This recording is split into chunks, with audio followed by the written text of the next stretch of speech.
I knew Marvel's Spider-Man would be good, but it's very rare that a game never fails to entertain, that every minute of it is fun. Okay, there is one exception, I will touch on that in the video, but overall, like, even after 25 to 30 hours I've put in the game to get the Platinum Trophy, I still want to play more, and I can't wait for the day 1 patch that will add the New Game Plus and more, so I can stay in this well-realized New York for longer.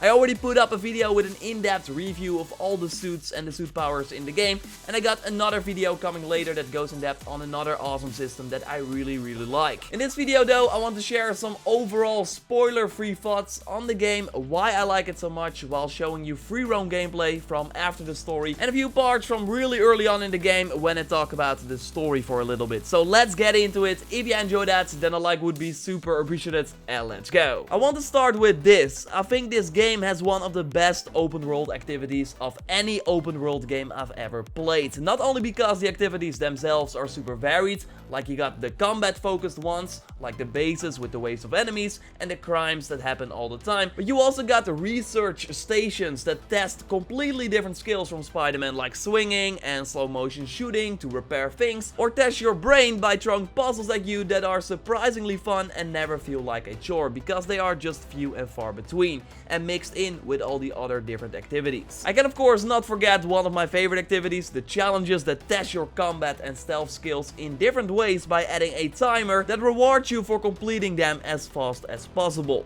If you thought you were good at swinging, then the bump and drone challenges will tell you otherwise. Oh yeah, and the swinging feels really good, especially when you unlock some of the abilities later on in the game that will make you go faster and open up new possibilities. I was also surprised by the side quest in the game. While the presentation of the characters was significantly worse than in the amazing cutscenes you will see during the main missions, these side missions were all different and very rarely reused the same mechanics. They had some fun stories and scenarios that you will remember too. Normally in open world games you feel like sad that the story is over, and sure, I had that in Spider-Man as well after around the 15 hours it took me to beat it, with doing some side content here and there. No, but I grew to love this game even more when I went to do the side content and challenge myself to become better in the game, because then you will really see that it's pretty deep and that you can really use a ton of tactics to take out the enemies. And the best part about everything is that this game is super rewarding. Chances are really high that you still need to unlock a ton of the suits after you finish the game,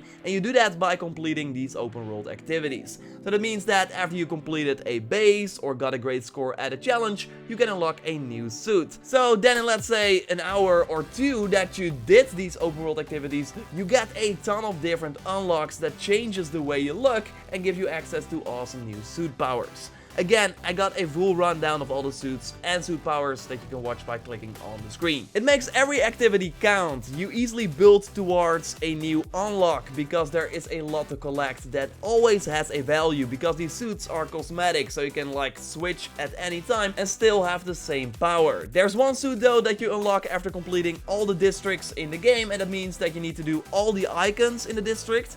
Not really a problem, but also 5 crimes perfection in that district, and especially the crimes can feel like a grind, because very soon you will become familiar if you constantly do them after each other. But yeah, that was the only moment that the game kind of felt like a grind. It was still a fun grind though, but if you compare it to the open world activities in general and the variety, then doing these crimes over and over again is not really that interesting. I'm happy that the day 1 patch that launches on September 7th will have the New Game Plus mode though, so I can replay the game again, because just like the open world activities, the main story missions are very well varied as well, and switch between more playable characters than I thought. The story is mature and I love the scenes between MJ and Peter. It is what makes Spider-Man so great, and Insomniac did a fantastic job of letting you care about Peter and the other characters he interacts with. The humor is also on point, and I love the little things like the podcast from J. Jonah Jameson that makes the city feel way more alive as you swing around. I do have some criticism though regarding the story, but I will just leave it there, because I think that even if I have a broad explanation, it might ruin your experience, because you then go in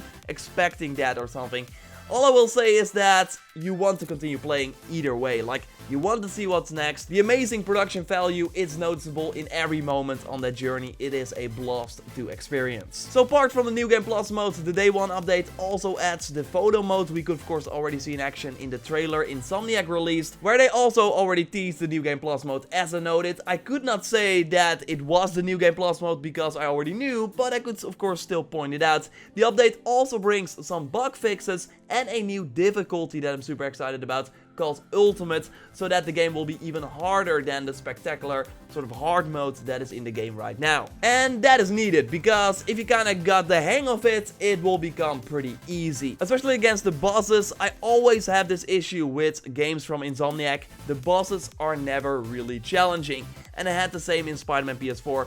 If you just know how to hit him once, you could do it just over and over again until the boss was defeated, making it not really a challenge anymore, like nothing really changed during the fight. It's a small thing and I hope the ultimate difficulty changes that, but overall there is a learning curve that really rewards you for coming up with smart tactics. So the more you play, the more you feel like a badass Spider-Man. But yeah, more on that in my gadgets video that will be up soon. Overall, I can say that Spider-Man PS4 is awesome. One of my favorite games of the year, easily. Still not sure if I like it more than God of War, although the characters and the world from Spider-Man speak more to me. But yeah, overall we can say that it's a great time to be a gamer. Subscribe for everything Spider-Man PS4. I'm just getting started. I will have a ton of tips and tricks closer to launch. And of course, beyond that, I will keep you up to date on everything that is going on in the game. You can now support me for a small fee per month and get some extra perks like early access to my scheduled videos, like Spider-Man content. So you can do that if you want, don't have to, but it would be appreciated. Like this video to support the channel. Of course, check out my video on all the suits in the game, and I will speak to you next time. Goodbye.